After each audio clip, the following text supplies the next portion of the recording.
तो नमस्कार प्यारे साथियों, आप सभी का बहुत बहुत स्वागत है, वेलकम है, अभिनंदन है। मैं मनीष नापित तहे दिल से आप सभी का स्वागत करता हूं, वेलकम करता हूं।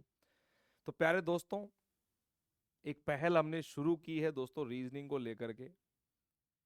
क्योंकि रीजनिंग जो है दोस्तों ऐसा सब्जेक्ट है जो आपकी बेसिकली जितनी भी भर्ती परीक्षाएं हैं सबके अंदर अपना बहुत बड़ा रोल प्ले करता है। रीजनिंग एक नंबर स्कोरिंग सब्जेक्ट है दोस्तों, इसको एक टाइम सेविंग सब्जेक्ट में हमें क्या करना है, परिवर्तित करना है, बदलना है। तो रीजनिंग की आपकी सभी समस्याओं को देखते हुए दोस्तों ये पहल हमने शुरू की है कि आपको एक ही चैनल पर दोस्तों रीजनिंग से संबंधित जितने भी आपके एग्जाम्स हैं सबके सॉल्यूशन जो है प्रॉपरली आपको मिले।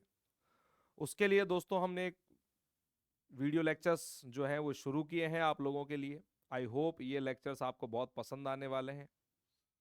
तो आज दोस्तों इस कड़ी के अंदर सबसे पहले हम शुरू करने वाले हैं रीजनिंग की दुनिया के एक बहुत ही बेहतरीन टॉपिक की, जिसके प्रश्न आपके सभी भर्ती परीक्षाओं में पूछे जाते रहे हैं। तो आज हम बात करेंगे दोस्तों कैलेंडर की। तो कैलेंडर शुरू करने से पहले सबसे पहले दोस्तों बात करते हैं इसके सही फॉर्मेशन की कि what is the right word of calendar, calendar का सही शब्द कौन सा है। तो आप दोस्तों देखिएगा, आप जांचिएगा।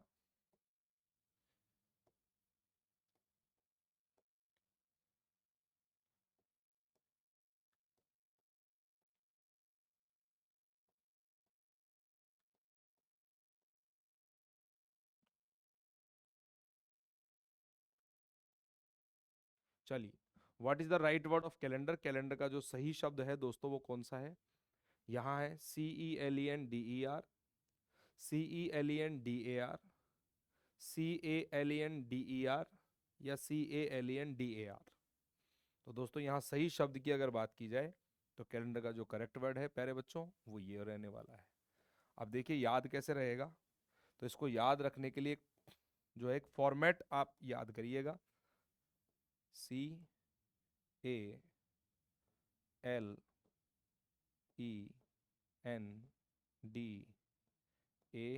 और R, यानी कैलेंडर का जो वर्ड आता है उसमें आता है AEA। बोलो बात समझ में आ गई। तो कैलेंडर का जो करेक्ट वर्ड होगा दोस्तों वो क्या होगा आपका, इस तरीके से रहेगा। तो आपको याद रहेगा AEA कैलेंडर का करेक्ट वर्ड है। अब देखो सबसे पहले कैलेंडर की बात करें तो कैलेंडर के उद्भव की बात करते हैं, इसके विकास की बात करते हैं। कैलेंडर, तो प्यारे दोस्तों जैसे जैसे मानव सभ्यता का विकास हुआ दोस्तों, विकसित सभ्यता में दोस्तों कैलेंडर की भी रिक्वायरमेंट हुई।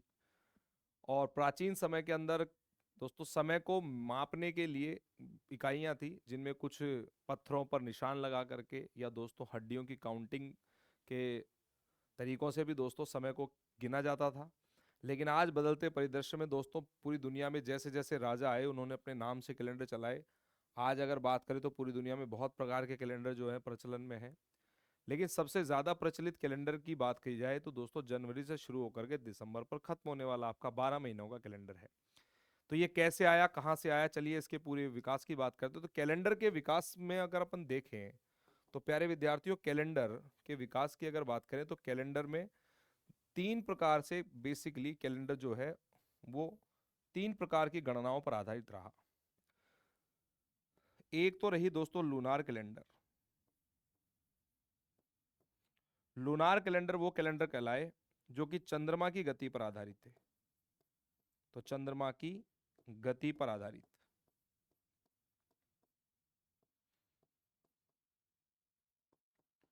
चंद्रमा की गति पर आधारित जो कैलेंडर रहे दोस्तों लूनार कैलेंडर कहलाए आपके। तो लूनार कैलेंडर का अगर एग्जाम्पल दोस्तों आप देखना चाहें तो मैं कहूंगा उदाहरण के तौर पर आप लिख सकते हैं हिजरी कैलेंडर।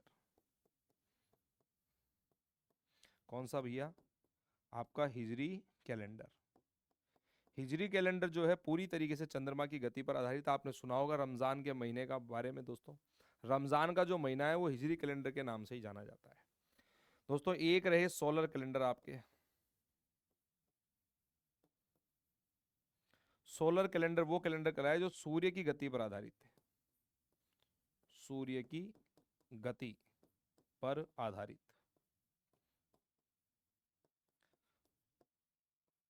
और इसका दोस्तों एग्जाम्पल है आपका ग्रेगोरियन कैलेंडर।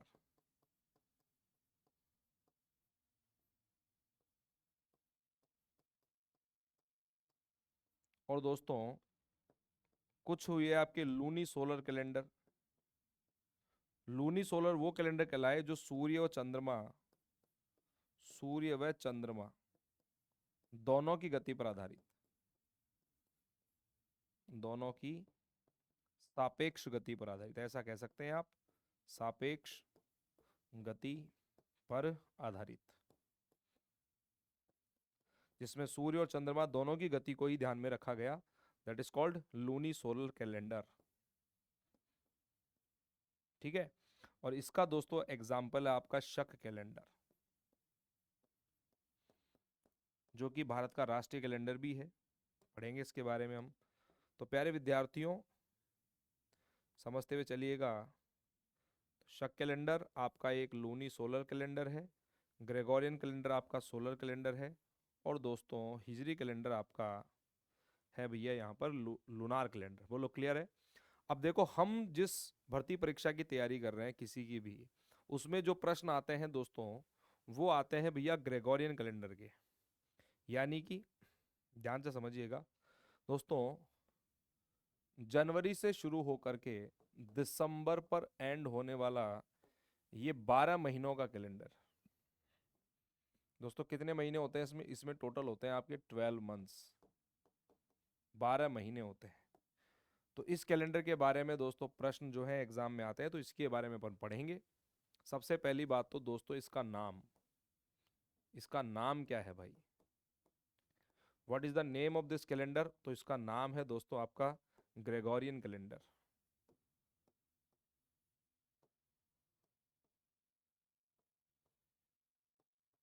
क्या नाम है दोस्तों इसका? Gregorian calendar. ठीक है। इसके जो निर्माण करता है, इसके जो निर्माण करता है दोस्तों, यानी इसके जो मेकर हैं, इसके जो बनाने वाले हैं दोस्तों, वो है पॉप ग्रेगोरी, पॉप ग्रेगोरी 13। और दोस्तों ये कहाँ के पॉप थे? प्लेस, स्थान की अगर बात की जाए, स्थान, प्लेस है दोस्तों आपका रोम, रोम के थे ये। समय, टाइम, सन की अगर बात की जाए, सन यानी कि किस वर्ष में इस कैलेंडर दोस्तों ये प्रचलन में आया, सन 1582 ईस्वी में प्रचलन में आया दोस्तों। ठीक है। तो इस कैलेंडर का नाम है ग्रेगोरियन। ठीक है, ग्रेगोरियन कैलेंडर। समझते रहिएगा आप ध्यान से। इसके निर्माण करता है आपके पॉप ग्रेगोरी, और ये दोस्तों 13th नंबर के थे। स्थान है आपका रोम, और रोम में देखो एक शहर है जिसका नाम है वेटिकन सिटी, वेटिकन सिटी। तो वेटिकन सिटी में दोस्तों दुनिया का सबसे बड़ा चर्च है, और उस चर्च का जो पादरी होता है दोस्तों, उसको कहते हैं पॉप। कौन से नंबर के थे? 13th नंबर के पॉप थे। उनका नाम था ग्रेगोरी। दोस्तों इस ग्रेगोरी ने जूलियन कैलेंडर को अपडेट किया था दोस्तों। किसको अपडेटेड किया था दोस्तों? जूलियन कैलेंडर को।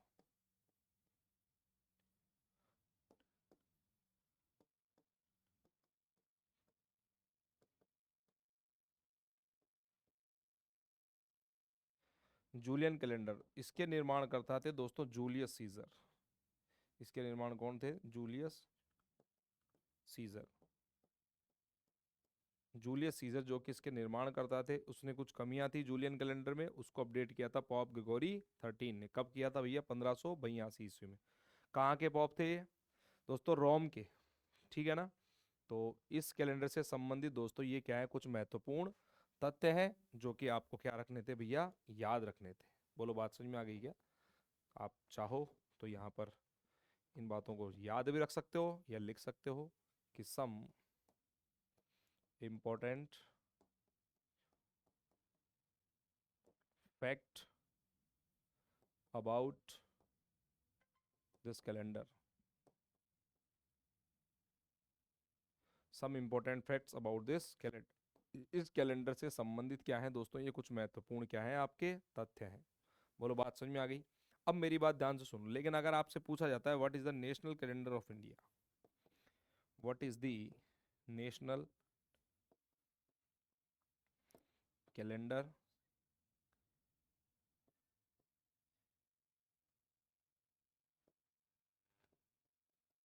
What is the national calendar of India? तो दोस्तों वो है आपका शक कैलेंडर।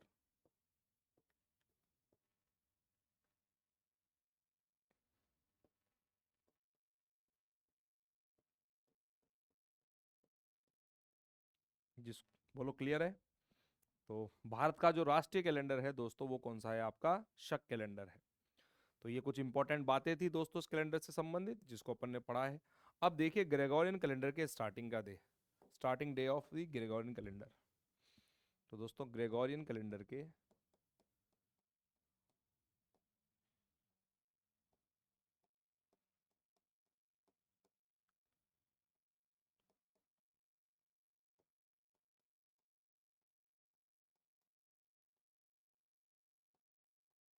ग्रेगोरियन कैलेंडर के शुरुआत का दिन और दोस्तों starting day starting date and day of the Gregorian calendar.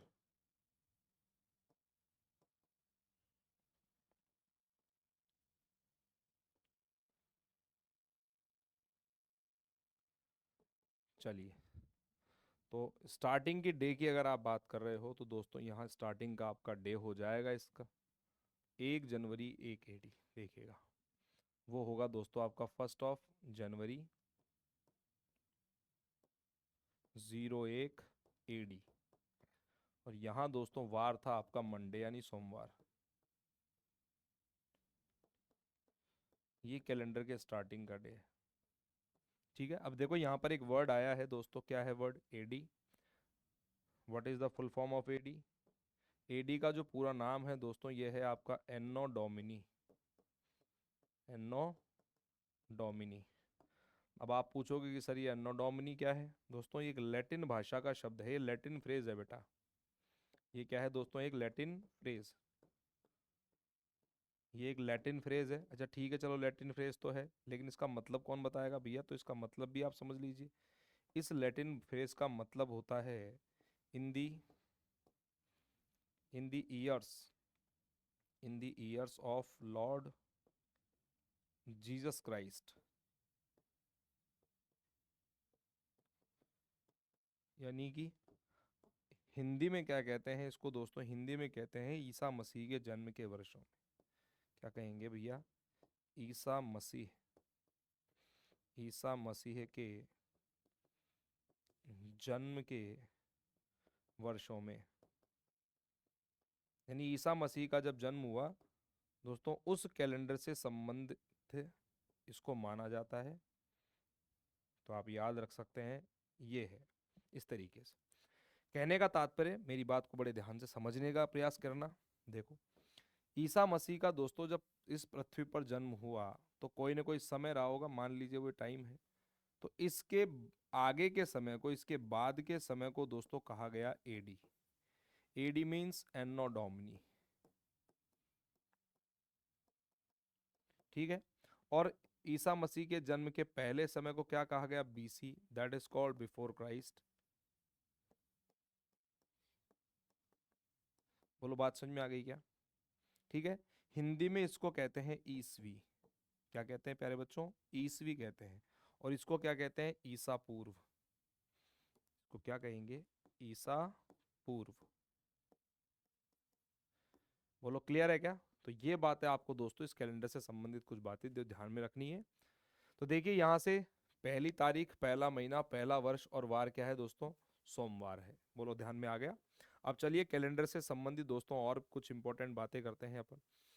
देखो कैलेंडर के क्वेश्चन समझने के लिए पहले आपको उसके वर्षों के बारे में जानना होगा।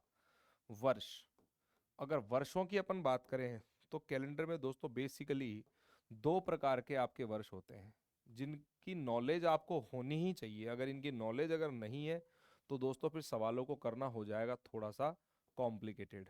तो देखिएगा, तो 2 प्रकार के यहाँ अपने वर्ष होते हैं कैलेंडर के अकॉर्डिंग। ठीक है। एक तो होता है आपका साधारण वर्ष, साधारण वर्ष जिसे इंग्लिश में ऑर्डिनरी ईयर कहते हैं, और एक होता है दोस्तों आपका लीप वर्ष यानी अधिवर्ष। अधिवर्ष आप कह सकते हैं या इसको कह सकते हैं लीप, या इंग्लिश में लिखना चाहें तो लीप ईयर। बोलो क्लियर है? अब आपको ऐसा डायग्राम बनाना है और दोस्तों इस तरीके से 4 स्टार लगा करके इसको क्या करना है, अभी कुछ समय के लिए होल्ड कर देना है। इसमें क्या आएगा ये अपन आगे थोड़ी देर में पढ़ने वाले हैं, लेकिन उससे पहले दोस्तों आपको अब समझना है कि साधारण वर्ष क्या होता है। साधारण वर्ष आप लोग हेडिंग डाल दीजिए, इंग्लिश में कहेंगे ordinary year, ordinary year. Clear है? चलिए, तो साधारण वर्ष आखिर कौन सा वर्ष होता है दोस्तों? तो आप लिखिएगा कि वह वर्ष जिसमें जिसमें 4 का पूरा पूरा भाग नहीं जाता है,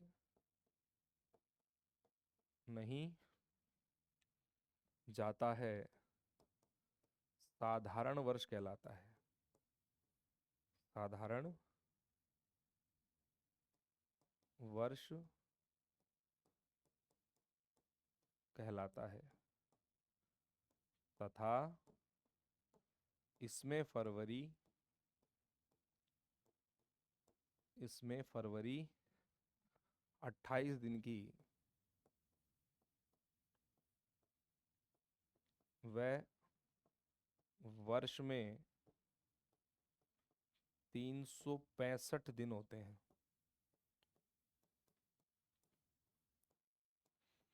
तथा वर्ष में 365 दिन होते हैं, यानी कि अगर बात करें तो a year which is not fully divisible which is not fully divisible by 4 is called an ordinary year.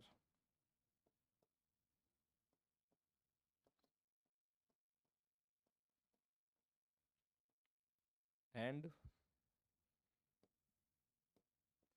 in an ordinary year,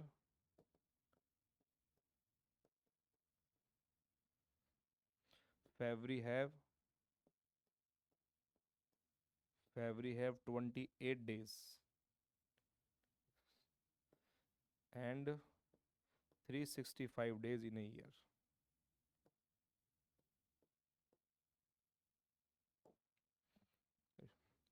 बोलो कर लोगे याद इसको? बहुत अच्छी बात है। तो वह वर्ष जिसमें 4 का पूरा पूरा भाग नहीं जाता है दोस्तों, तथा फरवरी जिसमें 28 दिन की होती है और वर्ष में कितने होते हैं 365 दिन, वो वर्ष क्या कहलाता है आपका? साधारण वर्ष कहलाता है। ठीक है, उदाहरण के तौर पर आप देख सकते हैं। उदाहरण की अगर अपन बात करें तो मैंने कहा जैसे 1900 आपका 54 है दोस्तों, ठीक है, 1900 आपका 74 है, 1900 आपका दोस्तों 98 है, 2026, ये सारे के सारे वर्ष कैसे हैं दोस्तों? साधारण वर्ष हैं। और स्टार लगा के एक बात लिखिएगा कि एक साधारण वर्ष में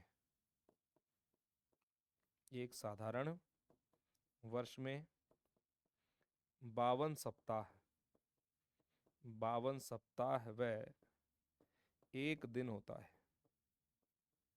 एक दिन होता है। अच्छा, इस बात को ध्यान से समझिए, 7 दिनों में एक सप्ताह होता है, 14 दिनों में 2 होंगे, 21 में 3 होंगे, 28 में 4 होंगे। बताओ 28 में 4 होते हैं, कैसे पता लग रहा है? यानी 28 में 4 सप्ताह होते हैं। 28 दिनों में कितने सप्ताह होते हैं? 4 सप्ताह होते हैं। 7 का भाग लगा दो, 7 चौके 28, यानी कि दिनों की संख्या में अगर 7 का भाग लगा दिया जाए तो हमें कुल मिला के सप्ताह पता लग जाएंगे। तो यहाँ दोस्तों दिन कितने थे आपके? 365 थे। 365 में जब 7 से आप भाग दोगे तो 7 पंजे 35, कितना बचेगा? 1, 5 उतार लिया, 7 दूनी 14, बताओ शेष कितना बचा, एक शेष रहा बेटा। बोलो, 52 तो पूरे पूरे क्या आ गए, ये 52 तो पूरे पूरे आ गए आपके सप्ताह। और ये जो एक बचा रह गया, ये क्या रह गया बेटा, दिन। तो इसमें 52 तो सप्ताह और एक क्या होता है, दिन होता है। बोलो बात समझ में आ गई। तो चलिए अब अगले वर्ष की बात कर लेते हैं। अगला जो दूसरा वर्ष है वो कौन सा है अपना, अपना है दोस्तों दूसरा वर्ष है लीप वर्ष। क्या कहेंगे इसको, लीप वर्ष। और क्या कह सकते हैं इसको दोस्तों, इसको कहेंगे अधिवर्ष। क्या कहेंगे भैया, अधिवर्ष कहेंगे। लीप वर्ष कह दो या अधिवर्ष कह दो। दोस्तों इंग्लिश में लिखा जाता है लीप ईयर। अब देखिए ये अभी तक किसी भर्ती परीक्षा में पूछा नहीं गया है, inter कैलेरी year. Intercalary year भी इसी को ही कहते हैं। और दोस्तों बिस एक्सटाइल ईयर, बिस एक्सटाइल ईयर। दोस्तों दोनों ही इसी के ही नाम हैं। अभी तक किसी भर्ती परीक्षा में दोस्तों पूछे नहीं गए हैं, लेकिन इसका मतलब ये नहीं है कि आ नहीं सकता, आ सकता है। इसलिए आप नोट्स जो हैं बहुत अच्छे से प्रिपेयर करते हुए चलें। लीप वर्ष कह दो, अधिवर्ष कह दो, leap year, intercalary year, bissextile year, एक ही बात है। डेफिनेशन क्या है दोस्तों, कि वह वर्ष जिसमें वह वर्ष चार का जिसमें चार का पूरा पूरा भाग चला जाता है, चला जाता है, वह वर्ष लीप वर्ष लीप वर्ष या अधिवर्ष कहलाता है। अधिवर्ष अधिवर्ष कहलाता है। तथा इसमें फरवरी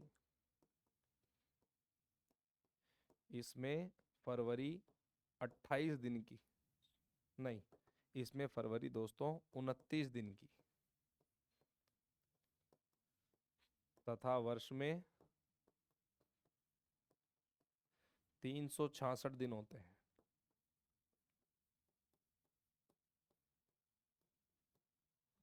क्लियर है। चलिए, यानी कि a year which is which is fully divisible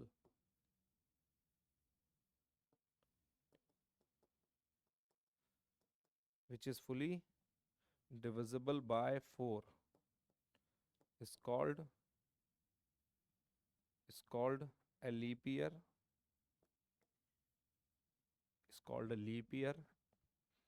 and in a leap year February have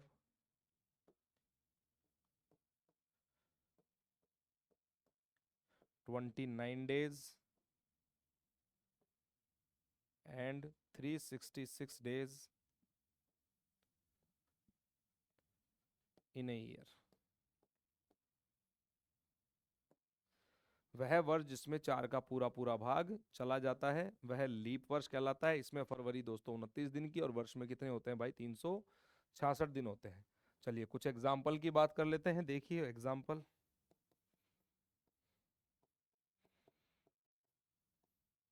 दोस्तों 1952 है आपका, 1900 आपका 76 है, 1992 हो गया, 2024 हो गए। सारे के सारे वर्ष कैसे हैं दोस्तों, आपके लीप वर्ष हैं। और नोट लगा करके एक बात लिखिए कि लीप वर्ष में एक लीप वर्ष में 52 सप्ताह 52 सप्ताह व 2 दिन होते हैं, 2 दिन होते हैं। देर आर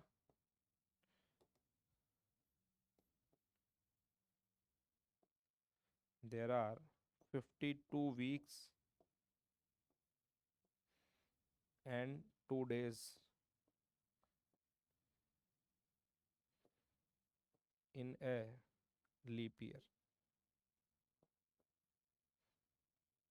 क्लियर है। और यहाँ पर क्या लिखेंगे आप, there are 52 weeks and 1 day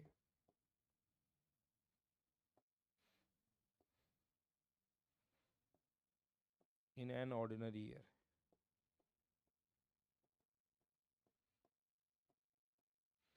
In an ordinary year. बोलो क्लियर है ये? अब देखिए जो डायग्राम अपन ने छोड़ा था दोस्तों, उस डायग्राम में क्या आएगा उसको समझिए। यहां लिखना है 4 का पूरा पूरा भाग नहीं जाता। यहां क्या लिखेंगे? 4 का पूरा पूरा भाग नहीं जाता। और इधर क्या आएगा बताओ? 4 का पूरा पूरा भाग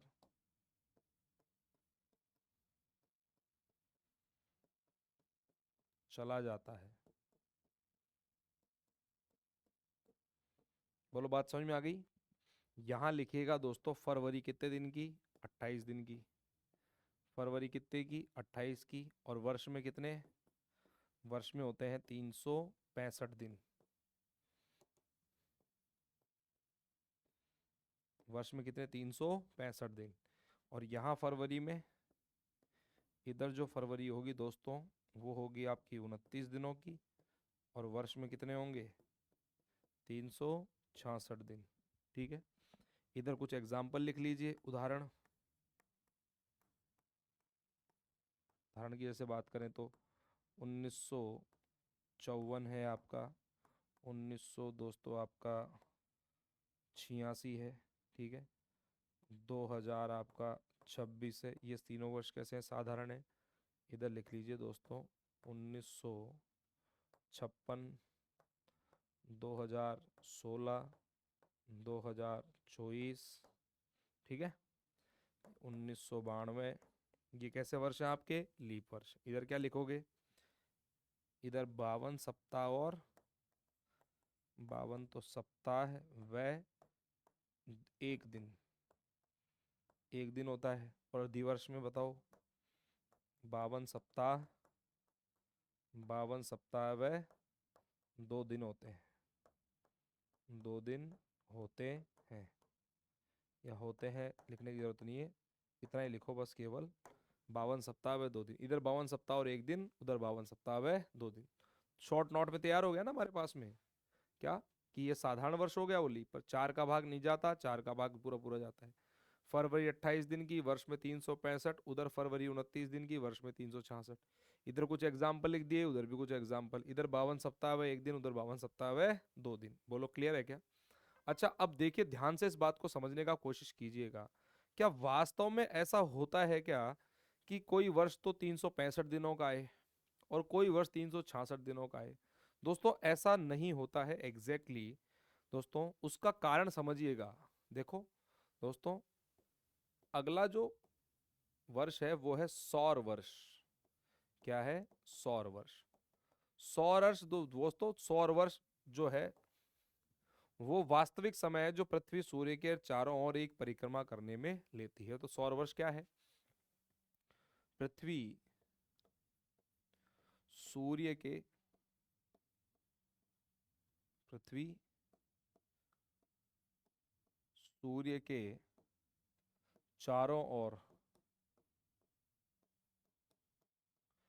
एक परिक्रमा पूरा करने में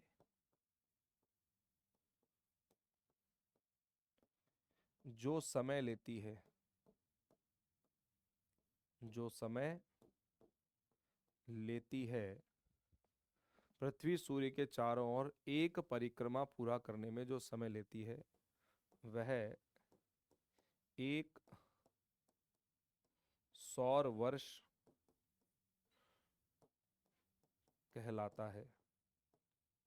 वह एक सौर वर्ष कहलाता है। It means earth completes one revolution round the sun. Round the sun is called A solar year, is called a solar year. Earth completes one revolution around the sun is called a solar year. और यह लगभग कितना होता है बताओ, कौन बताएगा, comment करो, कौन बताएगा, यह लगभग कितना होता है, यह लगभग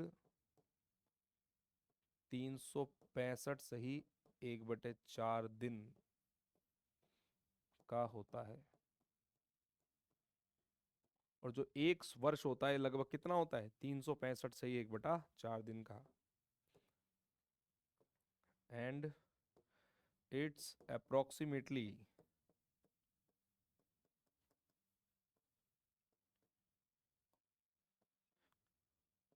365 and 1/4 days।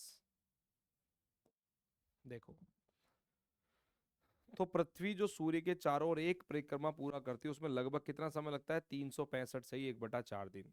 यानी कि वास्तव में तो घूमती इतना ही है, 365 भी घूम रही है और 1/4 दिन और जा रही है, कोई सा भी हो वर्ष। पृथ्वी अपना एक चक्कर 365 सही 1/4 दिन में पूरा करती है।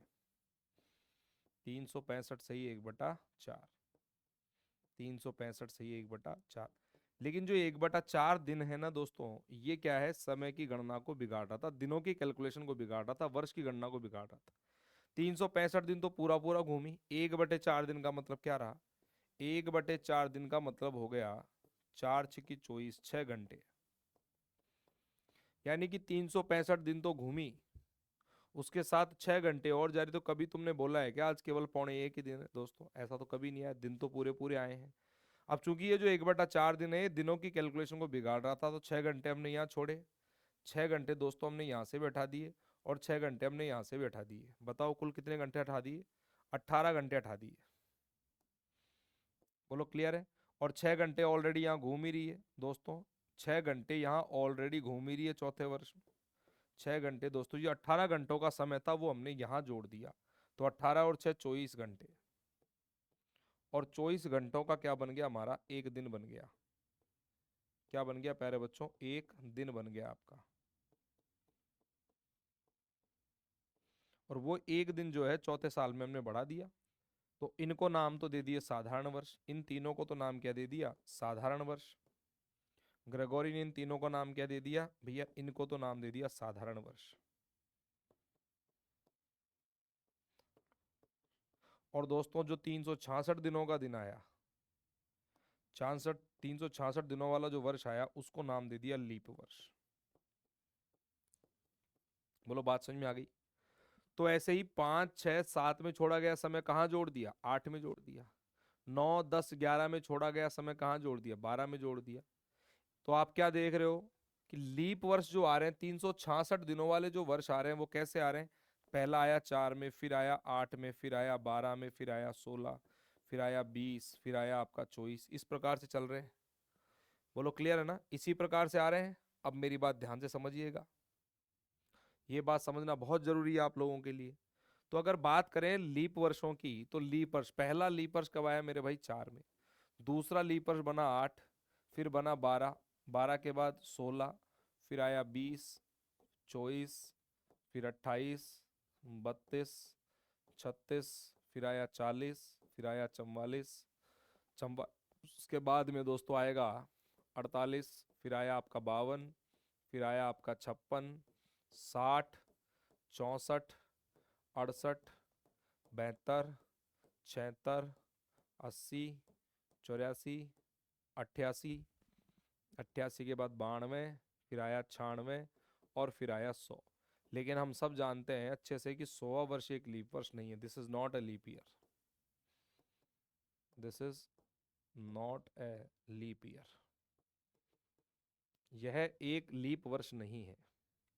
बोलो क्लियर है ना। और कुछ जो है विशेषज्ञ इसमें तर्क देते हैं कि ये जो है 400 से भाजित नहीं है। लेकिन देखो, तर्क ये नहीं है कि 400 से भाजित नहीं है, इसका कारण क्या है, इसका कारण है बेटा ट्रॉपिकल ईयर। इसका कारण क्या है, ट्रॉपिकल ईयर। इसको लिखा भी ऐसे जाएगा बेटा हिंदी में भी, ट्रॉपिकल वर्ष, ट्रॉपिकल ईयर, ट्रॉपिकल ईयर। अब ट्रॉपिकल ईयर क्या है दोस्तों? तो ट्रॉपिकल ईयर क्या है उसको समझिएगा ध्यान से। ट्रॉपिकल ईयर वो वास्तविक समय है जो पृथ्वी सूर्य के चारों ओर एक परिक्रमा पूरा करने में लेती है। वह वास्तविक समय, वह वास्तविक समय जो पृथ्वी सूर्य के चारों ओर, पृथ्वी सूर्य के चारों ओर एक परिक्रमा पूरा करने में लेती है।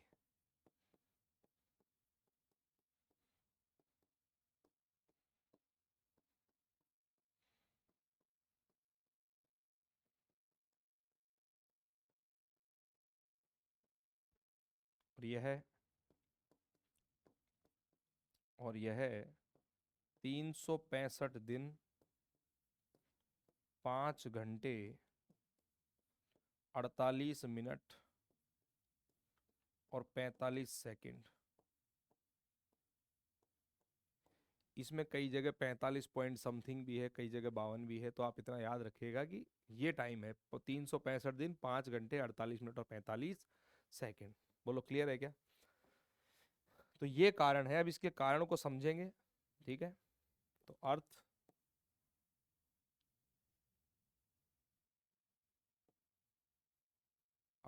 एक्चुअली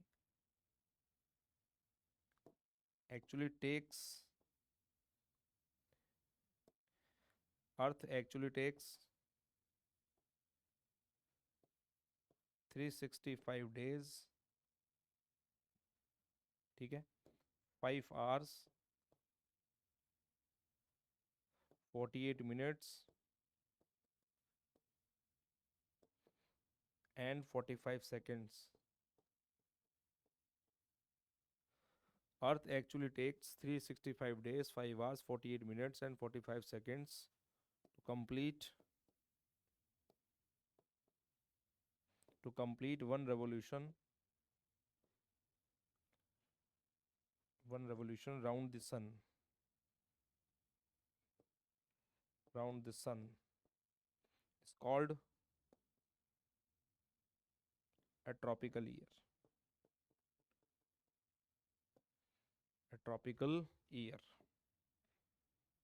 बोलो बात समझ में आ गई? पृथ्वी दोस्तों वास्तव में इतना समय लेती है, ये आपको ध्यान रखना है। अब मेरी बात समझो। हमारा प्रश्न ये था कि 100वां वर्ष सर एक लीप वर्ष क्यों नहीं होता है? क्या आपके पास इसका कोई कारण है? क्या इसका कोई रीजन है? मैं कहूंगा मेरे भाई बिल्कुल है। बस आप इस बात को बहुत ध्यान से समझते हुए चलिएगा।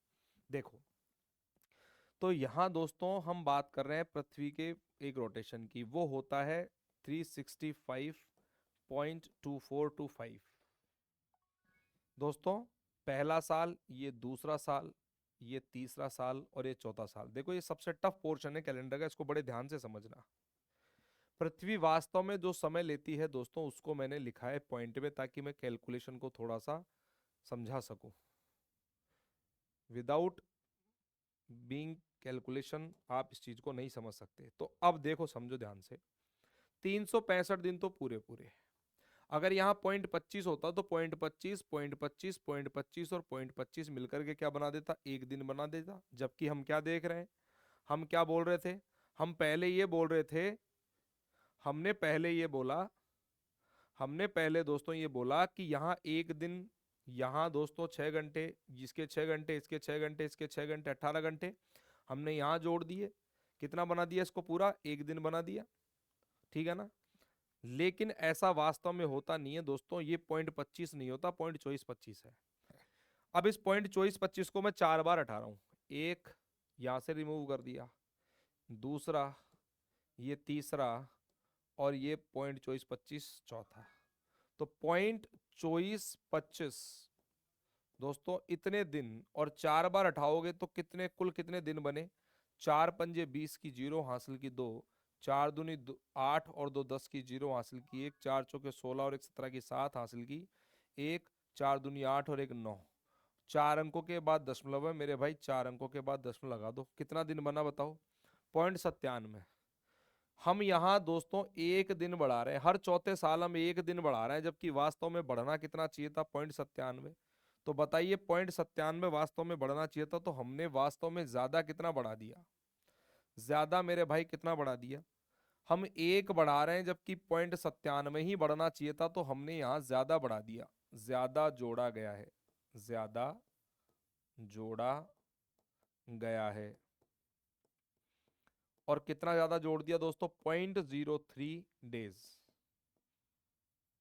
हर चौथे वर्ष में ज्यादा जोड़ा गया है, तो मैं लिख दूं हर चौथे वर्ष में, हर चौथे वर्ष में 0.03 दिन ज्यादा जोड़ा गया है।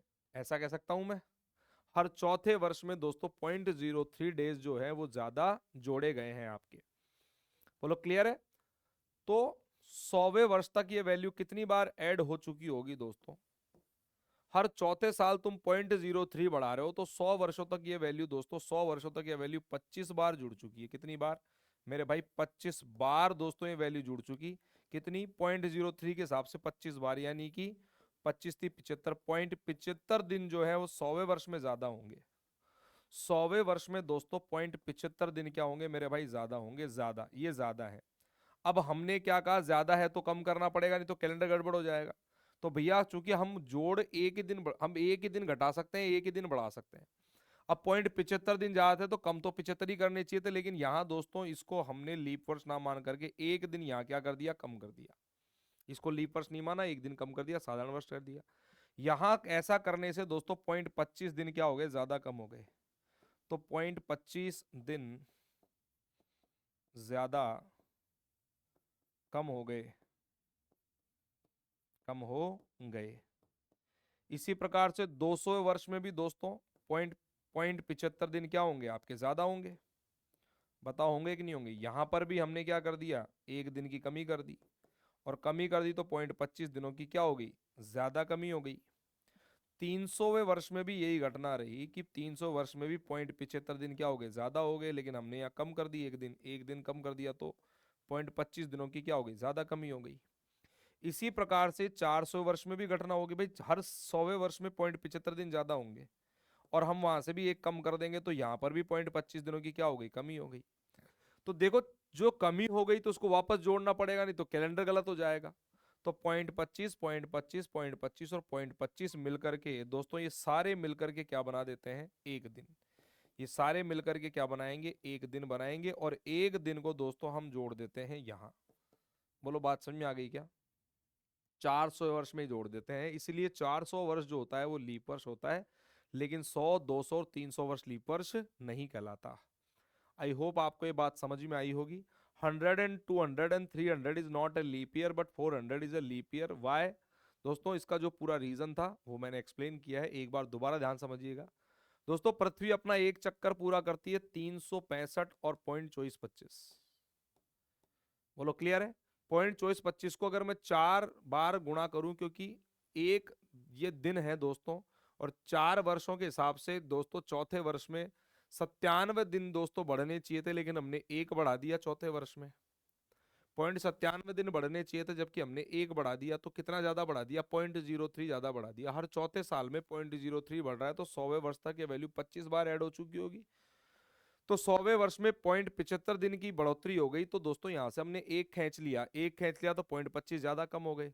हर 100वें साल में 0.25 की एक्स्ट्रा कमी जो है दोस्तों, वो 400 वर्षों में बनाती है एक दिन, और एक दिन को हम 400 वर्ष में क्या करते हैं, जोड़ते हैं।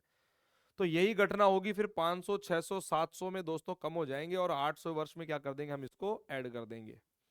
बोलो बात समझ में आई कि नहीं आई? तो मेरे प्यारे वीरों, आई होप यहां तक की जो बातचीत है आपकी क्लियर हो गई होगी। अब यहां से लॉजिक क्या बना, तो 400 वर्ष एक लीप वर्ष बना, तो दोस्तों अब लीप वर्ष की गणना का जो कॉन्सेप्ट है वो निकल के आया। और लीप वर्ष की गणना का कॉन्सेप्ट क्या निकल करके आया मेरे भाई, to how to find out the leap year. दोस्तों, find out how to find out the leap year, लीप वर्ष ज्ञात करना। आप लिख सकते हैं यहां पर, लीप वर्ष ज्ञात करना, लीप वर्ष ज्ञात करना। और प्यारे बच्चों, लीप वर्ष ज्ञात करने के लिए, लीप वर्ष ज्ञात करना, लीप वर्ष ज्ञात करने के लिए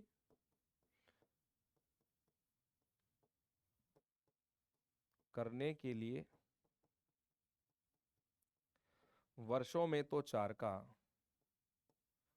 वर्षों में तो 4 का, परंतु परंतु शताब्दी में, परंतु शताब्दी में 400 का भाग देते हैं।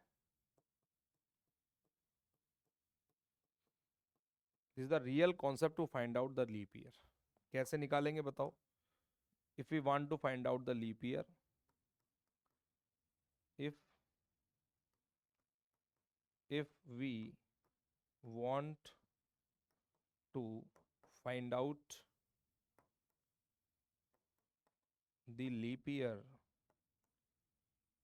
if we want to find out the leap year, years are divided, years are divided by 4, but century, but century years, but century years are divided by, but century years are divided by 400। बोलो clear है? Leap वर्ष ज्ञात करने के लिए वर्षों में तो 4 का, लेकिन शताब्दी में किसका भाग देते हैं? 400 का भाग देते हैं। ठीक है, तो अब यहां पर एक बात और ध्यान रखिएगा दोस्तों। एक बात ये हो गई कि 1 से लेकर के 100 वर्षों तक बताओ लीप वर्षों की संख्या कितनी बनी? फिर 24। 101 से लेकर के 200 वर्षों तक लीप वर्षों की संख्या कितनी रही? 24। 201 से लेकर के 300 वर्षों तक भी लीप वर्षों की संख्या कितनी रही? 24। लेकिन 301 से लेके 400 वर्षों तक कितनी रहेगी? 24 + 1 = 25। तो दोस्तों लगातार 100 वर्षों में लीप वर्षों की संख्या 24, लेकिन लगातार 400 वर्षों में 24 चौके 96 और 1 97। बोलो बात समझ में आ गई ना? तो दोस्तों एक नोट याद रखना आप लोग, दोस्तों एक नोट जो है वो याद रखना बहुत इंपॉर्टेंट है। नोट कि लगातार लगातार 1 से 100 वर्षों में लीप वर्षों की संख्या, लीप वर्षों की संख्या 24 होती है, परंतु लगातार 400 वर्षों में, परंतु लगातार 400 वर्षों में लीप वर्षों की संख्या, लीप वर्षों की संख्या 97 होती है, 97 होती है। क्लियर है? ठीक है, लिख लिएगा। इन consecutive, in consecutive 1 to 100 years there are 24 number of leap years, but in consecutive 400 years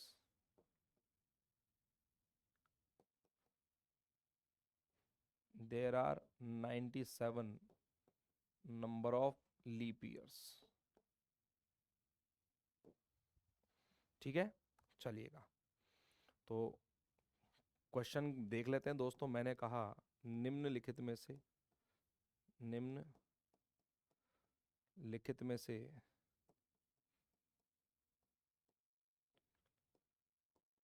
से कौन सा एक लीप वर्ष है? बताइएगा। Option number A 1954, option number B 1978, option number C 1994, option number D 1976। बताओ कौन सा आएगा भैया 4 का जिसमें पूरा पूरा भाग जाएगा? 76 में 4 एकम 4, 3 4 नाम 36।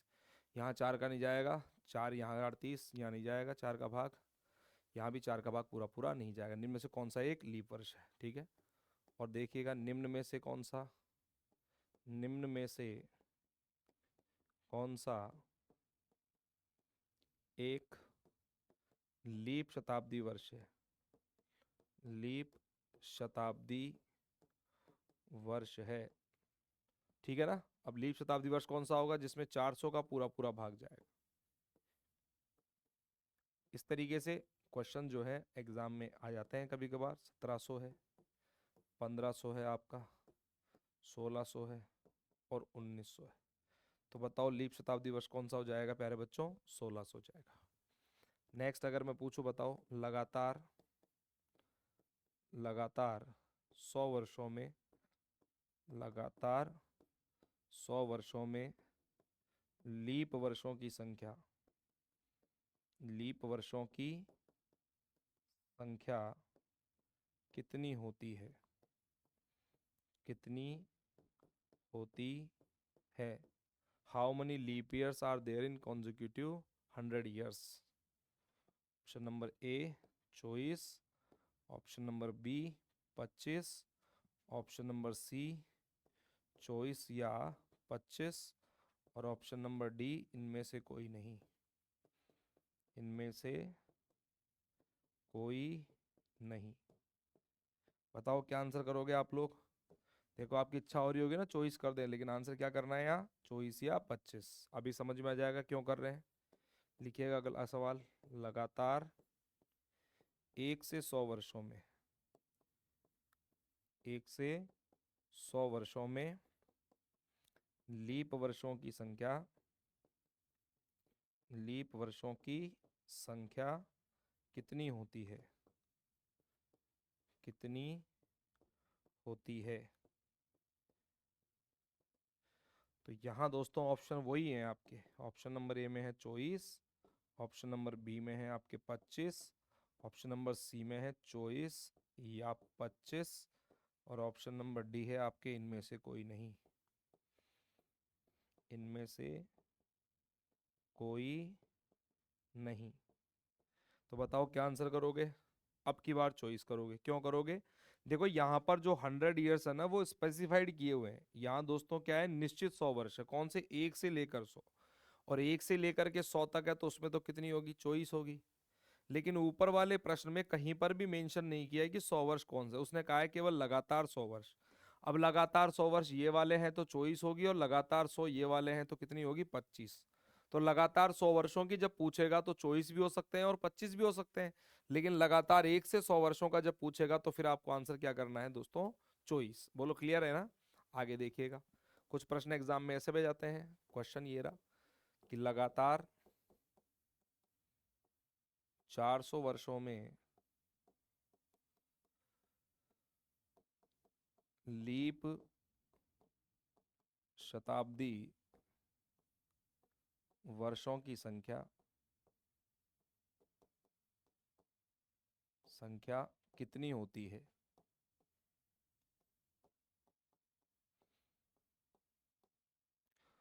है ना। How many leap century years are there in consecutive 400 years? English जो मीडियम से है वो लिख लीजिएगा। रिकॉर्डिंग आपके पास में है, आप स्लोली सुन करके लैंग्वेज को राइट डाउन कर लीजिएगा।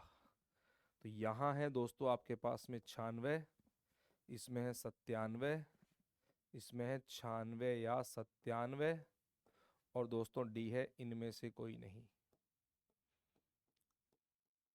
इनमें से कोई नहीं। तो बताओ आप क्या आंसर करोगे एग्जाम में अगर ऐसा आएगा तो? मन कर रहा है ना आपका, मुझे पता है तुम्हारा मन कर रहा होगा 97, लेकिन ऑप्शन नंबर क्या करना है? डी, इनमें से कोई नहीं। तो आंसर क्या होगा फिर? आंसर होगा केवल एक। केवल एक। मैंने क्या पूछा है बताओ? मैंने यहाँ क्या पूछा है? लीप शताब्दी वर्ष। मैंने क्या पूछा है बेटा? लीप शताब्दी। अभी समझ में आ जाएगा, देखो दूसरा सवाल लिखूंगा, समझ में आ जाएगा तुरंत।